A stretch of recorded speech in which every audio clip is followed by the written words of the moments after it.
మొన్న 25వ తేదీ నామినేషన్ వేసినప్పుడు ర్యాలీగా పోవటం జరిగింది.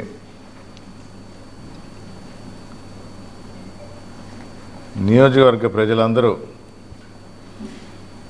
అన్ని మండలాల నుంచి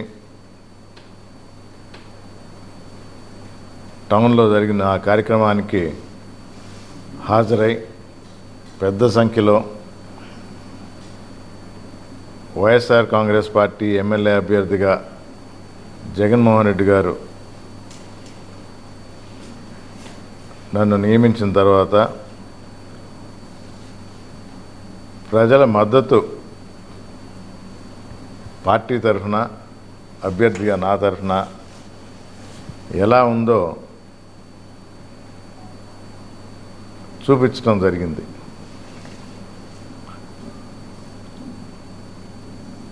నేను విన్నది ఇదివరకు వెంకటగిరి చరిత్రలోనే నామినేషన్ ర్యాలీ అలాంటిది జరగలేదు.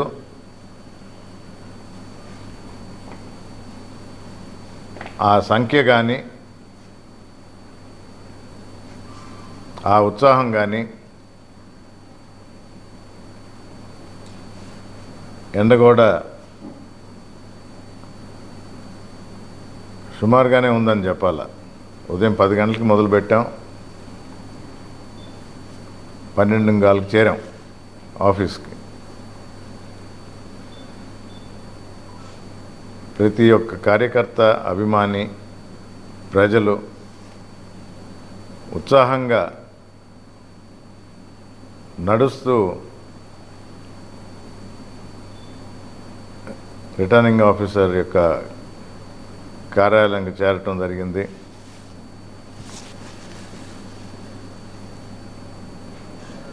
పక్క రోజు మీడియా మిత్రుల ద్వారా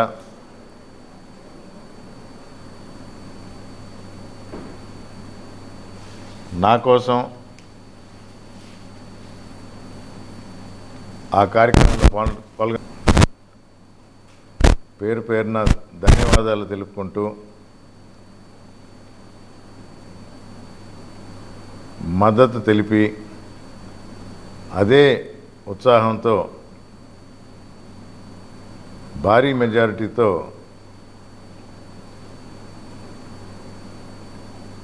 ఎమ్మెల్యేగా గెలిపిస్తారని నమ్ముతూ తెలుపుకుందామని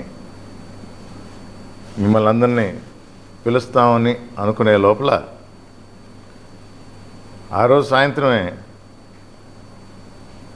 సీఎం గారి పర్యటన వెంకటగిరికి నిర్ణయం అయిందని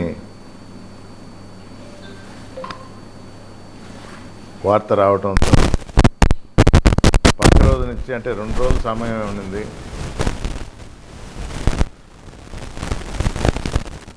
వెంటనే ఆ పని మీద పడి కొంచెం లొకేషనల్ డిస్లొకేషన్ అయింది. మా ముఖ్యమంత్రి గారి ప్రోగ్రామ్ కోఆర్డినేటర్ రఘురామ్ గారు పక్క రోజు రావటం, సాయంత్రం కల్లా, అంటే 26వ తేదీ సాయంత్రం కల్లా జనార్దన్ రెడ్డి గారి స్టాచ్యూ దగ్గరే, అది యాదృచ్ఛికంగా జరగటం, ఏ స్టాచ్యూ అయితే జగన్మోహన్ రెడ్డి గారు ఆవిష్కరించారో ఆయన ప్రీవియస్ ట్రిప్లో, ఆ కూడలిలోనే బస్సు మీద నుంచి ప్రసంగించే విధంగా 28వ తేదీ మధ్యాహ్నం 1 గంటకని నిర్ణయించబడటం, ఆ పనిలో పడి ప్రజలకు ధన్యవాదాలు తెలపలేకపోయాను అని మనసులో కొంచెం కలిసివేస్తూ మిమ్మల్ని పిలవలేకపోవటం జరిగింది.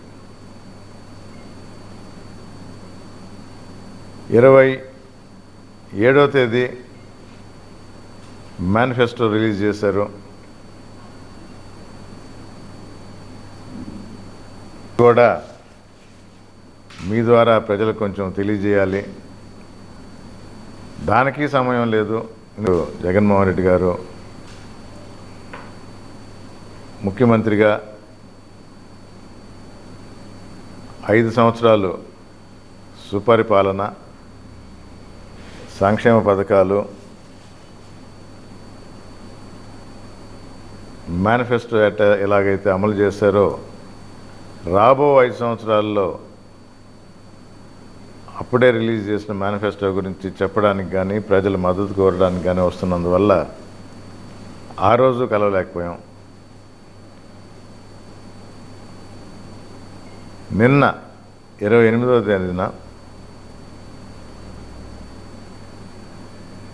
బస్సు యాత్ర దిగ్విజయంగా జరుపుకొని ప్రతి పార్లమెంట్ నియోజకవర్గంలో ఒక్కొక్క రోజు ఒక్కొక్క మీటింగ్ జరుపుతూ జగన్నాథ రథచక్రాల కింద ప్రతిపక్ష పార్టీలన్నీ బెంబేలెత్తి తలుపులు మూసుకొని ఇళ్లకే పరిమితం అయ్యారని చెప్పడంలో సందేహమే లేదు. వాస్తవాలు ఎంత దాచినా దాగవు.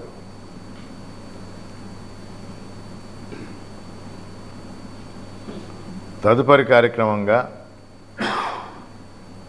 రోజుకు 3 అసెంబ్లీ నియోజకవర్గాల్లో 3 సభలు పెడుతూ హెలికాప్టర్లో ఒక్కొక్క సభ నుంచి ఒక్కొక్క సభకు వెళుతూ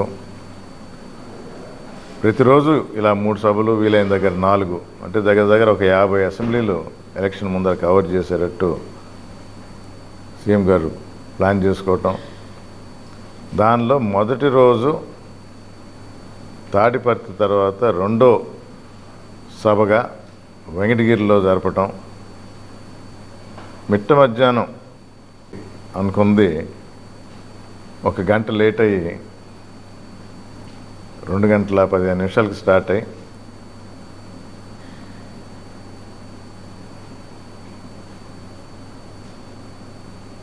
ఎండ అనేది లెక్క చేయకుండా జగన్మోహన్ రెడ్డి గారి కోసం తండోపతండాలుగా జనం ఎప్పటి నుంచో మండలాల నుంచి రావడం జరిగింది.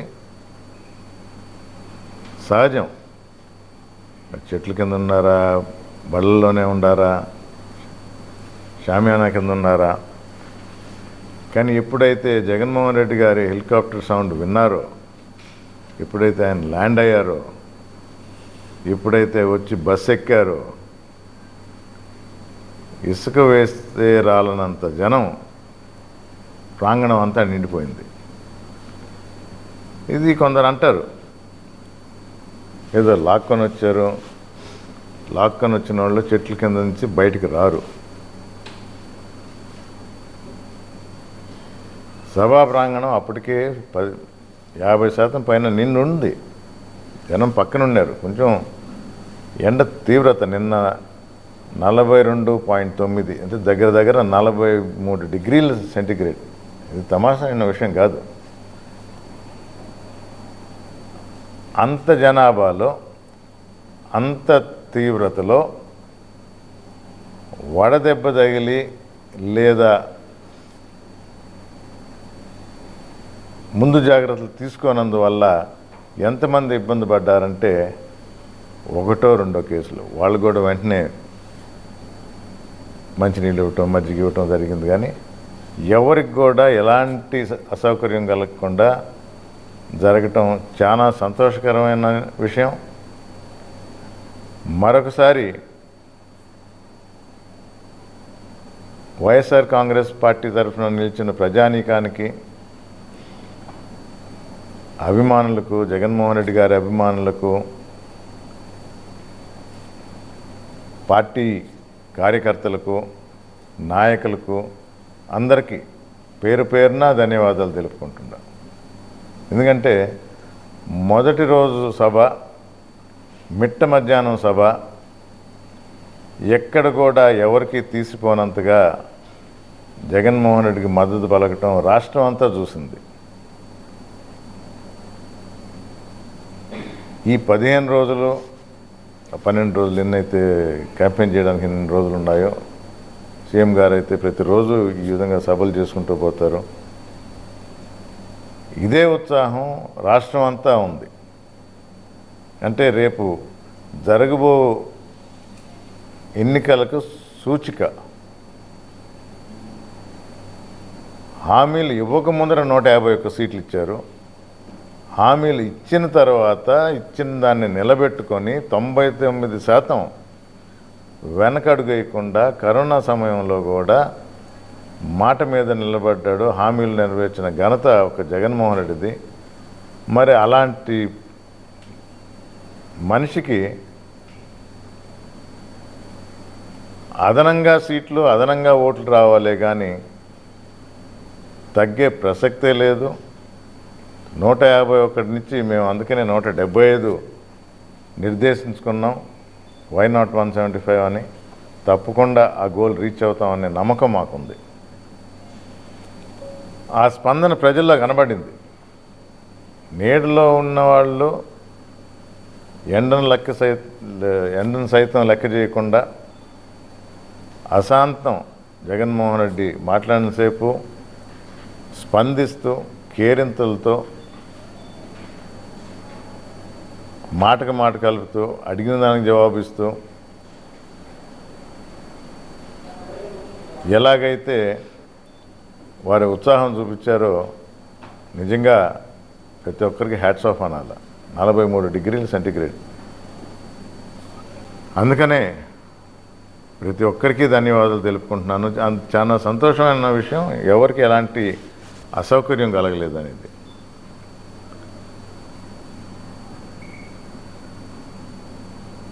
అందుకే మమ్మల్ని పరిచయం చేశారు జగన్మోహన్ రెడ్డి గారు. ఎంపీగా గురుమూర్తి గారు, ఎమ్మెల్యేగా రామ్ కుమార్ రెడ్డి అని. ఆయన రామని పిలిచిన మాకు చాలా సంతోషం వేస్తుంది. ఎందుకంటే ప్రజల మధ్య మమ్మల్ని ఆ విధంగా పరిచయం చేయటం, ప్రజల మా సంపూర్ణ మద్దతు జగన్మోహన్ రెడ్డికి ఉంది, వైఎస్ఆర్ కాంగ్రెస్ పార్టీకి ఉంది. మేమిద్దరం ఎంపీగా ఎమ్మెల్యేగా గెలిచి ఈ నియోజకవర్గానికి అభివృద్ధి కార్యక్రమాలు పరుగులు పెట్టించే విధంగా రూపకల్పన ఆల్రెడీ మేము కలిసి చేసుకుంటా ఉన్నాం. ఇంకొక 3 రోజుల్లో వెంకటగిరి రోడ్ మ్యాప్ అనే దాన్ని ఆవిష్కరించబోతున్నాం. దానికి మళ్ళా ఎంపీ గారు కూడా వచ్చి ఇద్దరం కలిసి ఏ విధంగా చేయబోతున్నాం ఎక్స్ప్లెయిన్ చేయడం జరుగుతుంది. ఈరోజు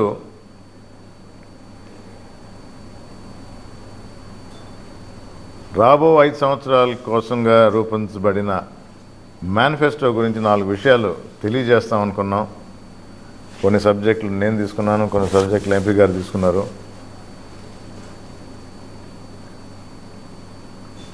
మొదలుపెట్టే ముందర ఒక చిన్న విషయం తెలిపాలి. ఎలక్షన్స్ ముందర ఏ పార్టీ అయినా ఒక మేనిఫెస్టో రిలీజ్ చేస్తుంది. రిలీజ్ చేసిన దాన్ని అమలుపరచాల్సిన బాధ్యత ఉంటుంది. దాన్ని పెద్దగా పట్టించుకోనక్కర్లేదు అని మళ్ళీ ఇంకొకసారి ప్రజల్ని మాయమాటలతో మభ్యపెట్టాలని చూసే పార్టీలు కొన్ని అయితే, ఒకసారి మేనిఫెస్టో రిలీజ్ చేసి 99% దాన్ని అమలుపరిచినప్పుడు అది ఆలోచించి చేసిన మేనిఫెస్టో, ప్రజలకు అవసరాలను గుర్తించి చేసిన మేనిఫెస్టో, 5 సంవత్సరాల్లో కూడా అవసరమైన దగ్గర కొన్ని మార్పులు చేసిన మేనిఫెస్టో, దాన్ని కొనసాగించడంలో రెండో ఆలోచన ఉండాల్సిన అవసరం లేదు. ఏదన్నా ఉంటే ఆ మార్పు చేర్పులు, కొనసాగింపు లేదా మెరుగుపరచడం ఉంటుంది. కానీ అవే కొనసాగిస్తున్నారంటే ప్రజల అవసరాలు గుర్తించి చేసినవి. అవి సంక్షేమ పథకాలు బటన్ నొక్కితే వెంటనే చేర్చడం ఒక ఎత్తు అయితే, అభివృద్ధి జరిగినా కూడా కళ్ళు లేని కబోదిగా చూడటం లేని ప్రతిపక్షం గురించి చెప్పాలంటే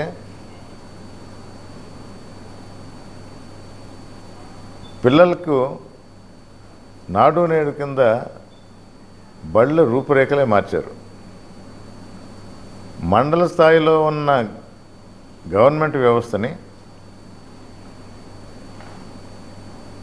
సచివాలయం వ్యవస్థ అని పెట్టి గ్రామ స్థాయికి తీసుకొని వచ్చి మన వెంకటగిరిలోనే 107 6 మండలాలు ఒక టౌన్ 7కి 107 సచివాలయాలు వచ్చినాయి. అంటే ఎంత అభివృద్ధి జరిగినట్టు. దానికి తోడు వాలంటీర్ వ్యవస్థ. కానీ ప్రతి సచివాలయంలో 10 మంది స్టాఫ్ ఉంటారు. పక్కన ఆర్బీకే ఉంటుంది, పక్కన వెల్నెస్ సెంటర్ ఉంది, పక్కన మిల్క్ కలెక్షన్ సెంటర్ ఉంది. ఇదంతా అభివృద్ధి కిందే వస్తుంది. హాస్పిటల్ ఇంప్రూవ్మెంట్ అది డాక్టర్ గారే మాట్లాడతారు. మిగతావి చాలా రంగాల్లో విత్తనాలు నాటడం జరిగింది. అభివృద్ధి విత్తనాలు రాబో 5 సంవత్సరాల్లో ఆంధ్ర రాష్ట్ర ప్రజలు దాని ఫలాలు అనుభవించబోతున్నారు. ఇది వాస్తవం. ప్రతిపక్ష నాయకులు అన్నారు, ఇది చేయలేదు, అది చేయలేదు, మేము వస్తే చేస్తామని. అంటే మాయ మాటలతోనే కాలం వెలబుచ్చాలని. ఇచ్చిన ప్రతి హామీ, మేనిఫెస్టోలో పెట్టిన పథకాలు బాగున్నాయని కంటిన్యూ చేస్తూ ఏదైతే మెరుగుపరచాలి అని అనుకున్నారో వాటిని జగనన్న అమ్మ ఒడి ఉంది. ఇది వరకు ఆలోచన ఎవరికి రాలా. మరీ ముఖ్యంగా 14 సంవత్సరాలు ముఖ్యమంత్రిగా ఉన్న చంద్రబాబు నాయుడు గారికి అమ్మ ఒడి కింద 15,000 ఉండేది 17,000 చేశారు. చంద్రబాబు నాయుడు గారు ఏమంటారు, కానీ నువ్వు ఇచ్చేది ఒక పిల్లాడికే, నేను 3కైనా 4కైనా ఇస్తానంటాడు. ఇక్కడ పోటీ పడటం కాదు. 14 సంవత్సరాలు మరి నువ్వు ఎందుకు ఇవ్వలేదు? లేదా ఇప్పుడు జగన్మోహన్ రెడ్డి ప్రవేశపెట్టిన అమ్మ ఒడి కార్యక్రమం కరెక్ట్గా ఉంది, బాగుంది అని దాన్ని నువ్వు కొనసాగిస్తానంటున్నావు. అంటే ప్రవేశపెట్టిన పథకం ప్రజల కోసం, ప్రజల శ్రేయస్సు కోసం మంచిది అని ప్రతిపక్ష నాయకుడు ఒప్పుకుంటున్నాడు. వైఎస్ఆర్ చేయూత ఈ 5 సంవత్సరాల్లో ఒక్కొక్క లబ్ధిదారులకి 75,000 వరకు లబ్ధి పొందితే రాబో 5 సంవత్సరాల్లో దాన్ని 1.5 లక్షగా లబ్ధి పొందబోతున్నారు. ఇది అవసరం గుర్తించి చేసిన మెరుగుపరిచిన పథకమే కానీ ఎవరిని మభ్యపెట్టడానికి కాదు. అంటే మాట మీద నిలబడే జగన్మోహన్ రెడ్డి గారు ఈ 5 సంవత్సరాల్లో 75,000 ఇస్తే రాబో 5 సంవత్సరాల్లో 1,50,000 ఇవ్వబోతున్నారు. వైఎస్ఆర్ కాపు నేస్తం ఈ 5 సంవత్సరాల్లో 60,000 లబ్ధి పొందినవారు రాబో 5 సంవత్సరాల్లో 1,20,000 లబ్ధి పొందబోతున్నారు. అలాగే ఈబీసీ నేస్తం, వైఎస్ఆర్ ఈబీసీ నేస్తం 60,000 నుంచి 1,05,000 1,05,000 లబ్ధి పొందబోతున్నారు. ఇంకా మార్పులు లేకుండా యథాతథిగా వైఎస్ఆర్ 0 వడ్డీ, వైఎస్ఆర్ కళ్యాణమస్తు, వైఎస్ఆర్ షాదీసో గుర్తించి ఎక్కడైతే ఉపయోగపడిందో దాని ప్రకారం పెంచటం లేదా యథావిధిగా కొనసాగటం. ఇక్కడ ఉన్న లబ్ధిదారులే కాదు, గుర్తించాల్సింది కొత్తగా అర్హత సంపాదించిన ప్రతి ఒక్కరు కూడా ఈ పథకాల్లో అర్హత పొంది కొత్త లబ్ధిదారులుగా చేర్చబడతారు.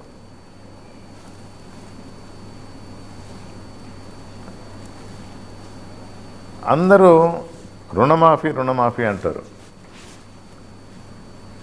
14లో చంద్రబాబు నాయుడు గారు నేను రుణమాఫీ చేస్తానని మాట ఇచ్చి అధికారంలోకి వచ్చిన తర్వాత దాని గురించి మర్చిపోయారు. అంటే రుణమాఫీ అనేది మంచో చెడో చంద్రబాబుతోనే ముడిపడి ఉంది. ఆయన ఇస్తా అన్నాడు రుణమాఫీ, ఇవ్వకుండా ఎగ్గొట్టాడు. ప్రజల్లో చాలా కోరిక ఉండింది, జగన్మోహన్ రెడ్డి గారు కొంచెం రుణమాఫీ చేస్తే బాగుంటుంది అని. పబ్లిక్ వ్యూగా అందరు కోరుకున్నారు, పెద్దల దృష్టికి కూడా పోవటం జరిగింది. చేసిన అప్పుని పక్కకు తోసేస్తే అది రుణమాఫీ. అప్పు చేయకుండా గవర్నమెంటే ప్రోత్సాహకరంగా మీకు లబ్ధి చేకూరిస్తే అది రైతు భరోసా. అది తేడా అంటారా? కానీ దాన్ని ఒకటే, బ్యాంకుల్లో రుణం తీసుకొని మీ పొలాల కోసం ఖర్చు పెట్టి వడ్డీతో సహా బ్యాంకులకి కట్టాలి. అది పెరిగినప్పుడు, కష్టపడ్డప్పుడు గవర్నమెంట్ ముందుకు వచ్చి రుణమాఫీ అనే పేరు పెట్టింది. దాన్ని ఎగ్గొట్టాడు చంద్రబాబు నాయుడు. అది కొందరే తీసుకుంటారు కూడా. కానీ రైతు భరోసా అనే పేరు కింద, అనే పథకం కింద అర్హత ఉన్న ప్రతి ఒక్కరికి ఇస్తున్నాడు. అంటే నువ్వు అప్పు చేసి కట్టలేకపోతే కాదు, అప్పు చేయాలనుకుంటేనే కాదు, నీ అవసరాలు గుర్తించి ప్రతి ఒక్కరికి, అర్హత ఉన్న ప్రతి ఒక్కరికి ఆ స్కీమ్ కింద లబ్ధి చేకూర్చడం జరిగింది. అది మీకు అందరికీ తెలుసు, 13,500 ఉంటే దాన్ని పెంచి ఇప్పుడు 16,000 చేస్తున్నారు. నేను గడప గడప పోయినప్పుడు చూస్తూ ఉన్నా. 1 సెంటు, 10 సెంట్లు, 5 సెంట్లు ఎక్కువ ఉంది, దానివల్ల అర్హత కోల్పోతున్నాం అంటే దానికి తగిన రీతిలో కూడా లబ్ధి చేకూరేలా ఎవరికి ఒకసారి అర్హత పొందేవానంటే అక్కడ ఇంక క్వశ్చనే ఉండదు. నువ్వు బ్యాంకు పో, నువ్వు అప్పు చేయి, నువ్వు కష్టాలు పడు, నువ్వు ఇబ్బందులు పడు, అప్పుడు నేను రుణమాఫీ చేస్తాను అని అనలా జగన్మోహన్ రెడ్డి గారు. ఒక రైతు అసలు ఎప్పుడు ఇబ్బంది పడతాడు? సరైన వర్షం లేకపోతే, సరైన పంట పండకపోతే. కానీ ఇక్కడ మీరే చూశారు, 4 సంవత్సరాలు సమృద్ధిగా వర్షాలు. మొన్నటికి మొన్న కొంచెం నీళ్లు తక్కువైనా వెంటనే సీఎం దృష్టికి తీసుకువెళితే డెడ్ స్టోరేజ్ అయినా పర్లేదు, రైతన్నలు ఆదుకోవాలని చెప్పి నీళ్లు రిలీజ్ చేయడం జరిగింది. ఈ 5 సంవత్సరాల్లో ఏ రైతన్న దగ్గరకైనా వెళ్ళి అడగండి, 14-19కి 19-24 తేడా అయిందని అంటే రాబడి పెరిగింది, రేటు పెరిగింది.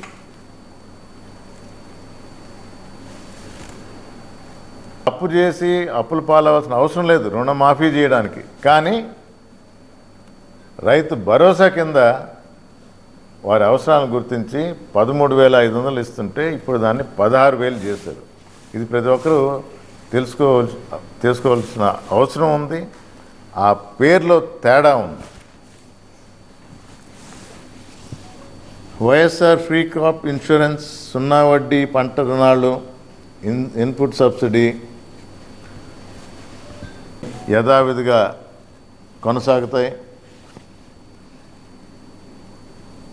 డెవలప్మెంట్ కింద ఫుడ్ ప్రాసెసింగ్ యూనిట్స్ 26 జిల్లాల్లోనూ ఇదివరకే ప్లాన్ చేసాము.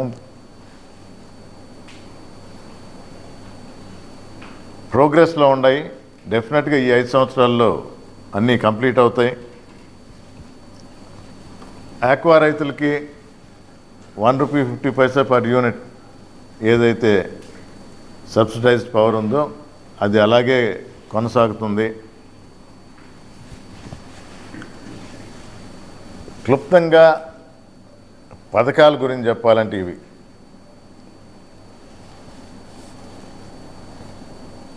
ఎడ్యుకేషన్ దానిలో ఉన్నాం కాబట్టి అందులో తిరుపతి ఇదివరకే ఎంపీ గారు కూడా ఫైట్ చేసి తీసుకువచ్చారు. స్కిల్ యూనివర్సిటీ మన తిరుపతిలో, ఆంధ్ర రాష్ట్రంలో తిరుపతికి అలాట్ చేయటం, అది ఇక్కడ ఏర్పేటలోనే అలాట్ చేయటం. ఎంపీ గారు సొంత మండలం, మనకు దగ్గర మండలం, 20 కిలోమీటర్ల డిస్టెన్స్ కూడా లేదు. అది దాని ల్యాండ్ అలాట్మెంట్ అంతా జరిగింది. ఆ స్కిల్ యూనివర్సిటీ రాబోతుంది. ప్రతి నియోజకవర్గానికి ఒక స్కిల్ సెంటర్ అవి ప్లాన్ చేస్తారు. అవన్నీ కూడా లేట్ అయిందనే దానికన్నా చాలా వాటికి ఆ 2 సంవత్సరాల కరోనా కూడా ఒక కారణం. ఇవన్నీ ఈ 5 సంవత్సరాల్లో అభివృద్ధి పదంలో నడుస్తున్న ఈ ప్రభుత్వం తప్పకుండా ఇవన్నీ పూర్తి చేసి యువతకి ఈ స్కిల్ డెవలప్మెంట్ అనేది తప్పకుండా తీసుకుని వస్తుంది. దానిలో భాగంగా ప్రతి స్టూడెంట్కి బాయ్కి 2500 పర్ మంత్, గర్ల్స్కి అయితే 3000 పర్ మంత్ స్టైఫండ్ లాగా ఈ స్కిల్లింగ్ జరిగేటప్పుడు ఇవ్వటం జరుగుతుంది. ఒక స్టార్టప్ హబ్ విశాఖపట్నంలో, అలాగే గ్రూప్ 1, గ్రూప్ 2 ఎగ్జామ్స్ కూడా షెడ్యూల్ ప్రకారం జరుగుతాయి. ఇవన్నీ సింపుల్గా ఉండి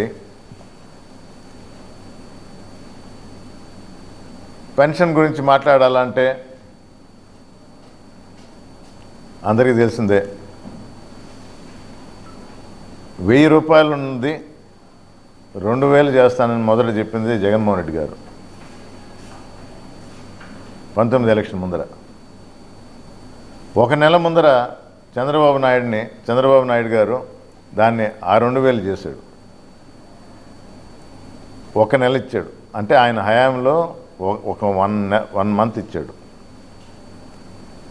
జగన్మోహన్ రెడ్డి దాన్ని 3000 చేస్తా అన్నారు. 24 ఎలక్షన్స్ వచ్చింది, ఇప్పుడు 3000.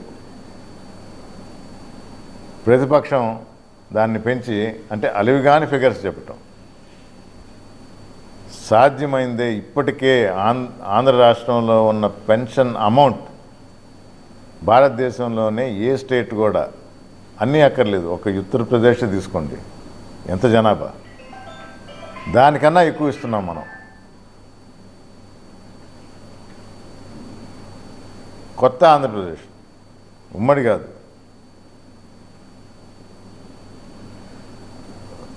ఆ 3000ని 3500 చేస్తామని మాట ఇచ్చారు జగన్మోహన్ రెడ్డి గారు.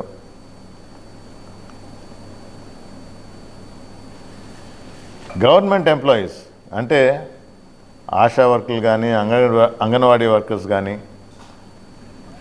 అవుట్సోర్స్ వర్కర్లు కానీ, వీళ్ళందరూ క్వాజీ గవర్నమెంట్ కింద జీతాలు కొంచెం తక్కువే, కానీ గవర్నమెంట్ లెక్కలో వస్తారు కాబట్టి వాళ్ళకి హౌసింగ్ కానీ, హెల్త్ కేర్ కానీ, ఎడ్యుకేషన్ కానీ, అంటే ఫుల్ రీఎంబర్స్మెంటు, ఫ్రీ ఆరోగ్యశ్రీలు, ఇవి హౌసింగ్, వీటికి దూరంగా ఉండాల్సి వచ్చేది. ఇది నా దృష్టిలో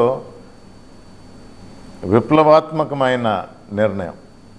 25,000 జీతం కన్నా తక్కువ ఉంటే వీళ్ళందరూ అర్హులే. చాలా ముఖ్యమైన నిర్ణయం, సంతోషకరమైన నిర్ణయం. ఆంధ్ర రాష్ట్ర ప్రజలు ఎంతోమంది ఉండరు, హర్షం వెలుబుచ్చాల్సిన అవసరం ఉందని నా దృష్టిలో నేను అనుకుంటుండా.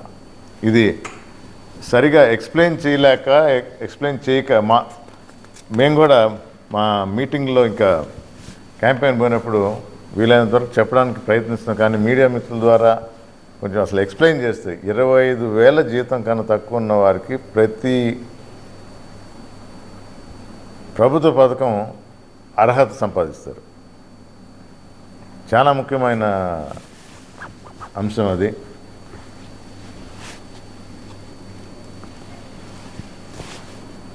ఈ జగనన్న దీవెన, వసతి దీవెన, ఎడ్యుకేషన్ పరంగా ఇవన్నీ కూడా అలాగే కంటిన్యూ అవుతాయి.